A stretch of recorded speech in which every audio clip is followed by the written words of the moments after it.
Like You're a lot gonna of wrap that car around a teenagers tree don't when I think get out, and they think they're invincible. Wrap my car around a tree, at least I'll die. End up being like a bean in a can.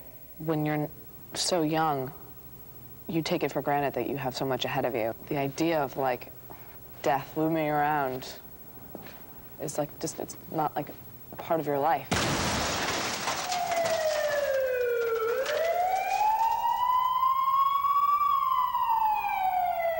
I went to the liquor store with my friend Chris. I bought a 12-pack with some really bad fake ID. Went to a local hangout, drank about 6 beers there, and it was enough to make me feel that I could do more than I could, that I could go fast. Just gives you that, that overconfidence. I had no fear in speeding because it was just about an everyday occurrence for me. I was your average cocky little high school kid who thought they were invincible and nothing was gonna happen to them. And no matter how many times I heard stories like this, it still just wasn't gonna happen to me. I never thought it would happen to me. Ooh, Superman, invincibility, anything you want to say, I was it. I decided to go to my friend Andrea and ask her if I could borrow her new car. It was a convertible with a V8 engine. She was, to say the least, hesitant to give it to me because the night before, her father told her that he never wanted me driving the car alone. He knew that I wouldn't have respect for the car because I didn't buy it. I don't pay the insurance or anything. It was basically like a joyriding car for me. What gets me going is like for the split second of just not looking at the road. My front left wheel hit the curb and I lost control of the car. The car flipped over about 3 times. The car was just wrecked totally. I received severe lacerations to my forehead. Right now my scars don't look that bad, but what had happened was my nose was sliced here and it was flipped. And then this was gashed. My eyebrows were ripped off. My whole forehead was gone and about this much of my face. I was told that Tori said, "Joel, slow down before you kill all of us." I turned around to talk to one of my friends in the back. And when I turned back towards the road, car flipped over a couple times, hit a tree, landed on its back. Before we got on the highway, a friend and I were getting in some ridiculous argument. I turned up the music to shut her up, and the white car cut me off, and it was rush hour, so traffic slowed down to a stop, and I swerved to the left to avoid hitting them, and I slammed on the brakes, so I fishtailed into the divider and crumpled the front left end of the car. I hit my head on the steering wheel, and I fractured this eye socket bone right here. I hit a divot in the road. The car went into a spin. I hit a tree on the side of my car. The car split into half. The rear end of my car hit another tree. The 3 of them who had been sitting in the back seat were all thrown completely from the car. When I pulled out, I had the top down, music system blasting, driving roughly 80, 85 miles an hour. I saw an old car pull out in front of me, and I decided to just pass him in the left lane on a double yellow lane road. He ended up making a left into his driveway. He didn't know to look over his shoulder to see if someone was passing him. It's a double yellow line. I shouldn't have been there. He turns into his driveway, and I see him turning, and I hit the brakes, and I skid for, I think it was 76 to 80 feet. And I hit him with the front right of my car, hit the back left of his car. I was partially ejected from the car. Raymond had some pretty bad brain injury and some more severe cuts on his body. Megan got a nice cut right across her neck. Tori was skinny as anything and hit a stone wall and died on impact. Tori and I grew up together. I mean, I guess that's why it makes it so much harder. I crawled out the passenger side window, and my friend Chris crawled out after me. I looked around the car, couldn't really find anything. I couldn't see inside the car because it was crushed. I remember them taking my friend Mike out, and I remember he was covered with blood from the head, kind of down. And, you know, I remember that pretty vividly. We went off the road and sailed right into a tree. Seems like we were skidding there forever, and I had so much time where I could, you know, all these other things I could have done. You know, that skid, I seem to remember happening in slow motion. Neither of us were wearing our seatbelts, so I hit the steering wheel, luckily, which saved my life. And unfortunately for him, he hit the windshield, which is a little bit less forgiving. He died 3 days later from a brain injury. On the impact, I did lose all consciousness. Then on the way to the hospital, they got a pulse back into me, but I remained in a coma for about 13 days or so and slowly started to come out of that. I did have brain injury. I blew my spleen up. My pancreas had some injuries to it, and my liver and kidney were both punctured by my ribs. So they had to basically sew all my inside body parts back together. I really was kind of in shock seeing all this happen, and it all seemed to happen so fast. Because I mean, this all happened in a span of, you know, a minute, as from the time when I crashed and when the policeman finally came up to me and did you know, a sobriety check. You could see like glass breaking, hood coming up, you could hear the fender dragging along the ground, side panel gone, steering wheel shifting.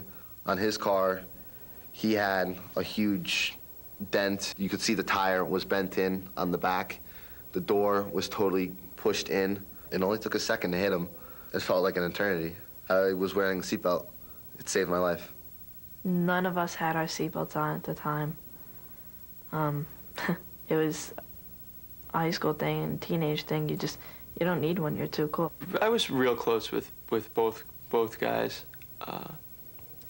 I had known them since probably 6th grade. We used to play. We were on the same baseball team. Me and Rick. His father was a coach. Rick was killed instantly from, I guess, massive head internal injuries. Mike was brought to the hospital and died a little bit later that night. In the hospital, I went from being in intensive care to the 12th floor, which is where they taught me how to walk again. They had to teach me what 2 + 2 was again. They had to pretty much teach you everything that you have to teach a 3-year-old little kid. I hope this guy's all right. And I get out, and it's this older man. I just hope that he wasn't hurt. They brought me to the police station. You know, I sat there for a couple hours. They did a breathalyzer test. They did fingerprints, mug shots. Finally, towards a couple hours later, my parents came in. While I was in the hospital, my parents knew that there were going to be charges and that I was going to need an attorney because Tori had died. Both Rick and Mike had not survived. And they charged me right there with 2 counts of second-degree manslaughter with a motor vehicle, driving while intoxicated, reckless driving, speeding, and they released me on bond that night. The officer pulls me aside and he says I could charge you with assault with a deadly weapon. I was going triple over the speed limit and just double as assault with a deadly weapon, and it's intent to kill. It was totally preventable. I made it a crash. It wasn't an accident. You know, the next day I went to both the funerals, and that was really hard because I mean there was you know, hundreds of people at these funerals, and you know, I was the reason they were there. They just kept telling me how it wasn't my fault, and the more they told me it wasn't my fault, the more upset I got. It was my fault. I was driving. I got a speeding ticket. I had to pay for the old man's car, Blue Book value, and I had to pay for half the damages of Andrea's car. $4,000 for one car and $2,500 for another car. You know, kind of blew me away. For about 9 months, I went back and forth to court. When I pled guilty, they set a sentencing date. So it's basically both sides tell the judge what they think the sentence should be. And then the judge, it's up to the judge. He decides. There was a lot of anger directed at me, which, rightly so, to hear, the suffering that they've gone through and still go through.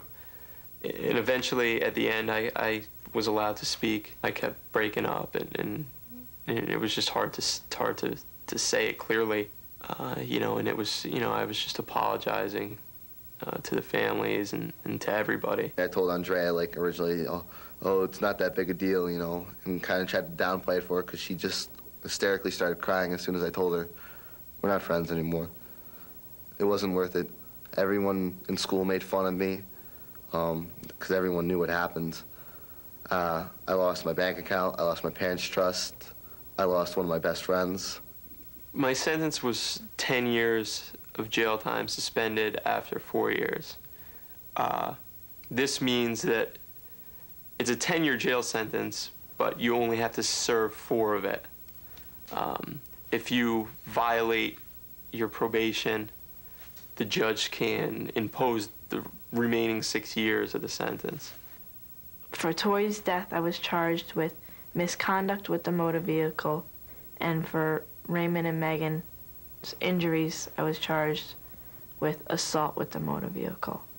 I was given 3 years suspended sentence, 300 hours community service, and 3 years probation. The conditions of my probation are 1,000 hours community service, attending AA meetings, and not driving during the length of my probation for 5 years. Prison's not a fun place. It's just,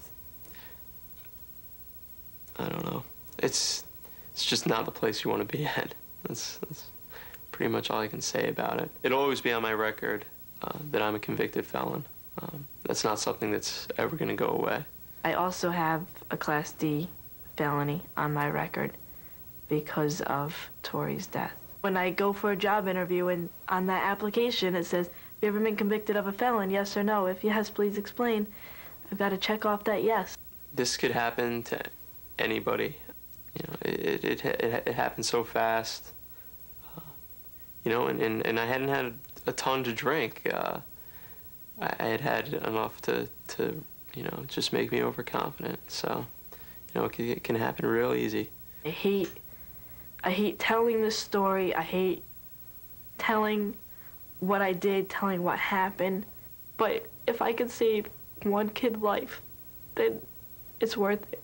And I wouldn't want the world's worst person to have to deal with a quarter of the emotions that I have to deal with. It's not worth it for anybody. I miss both my friends, hanging out and things like that.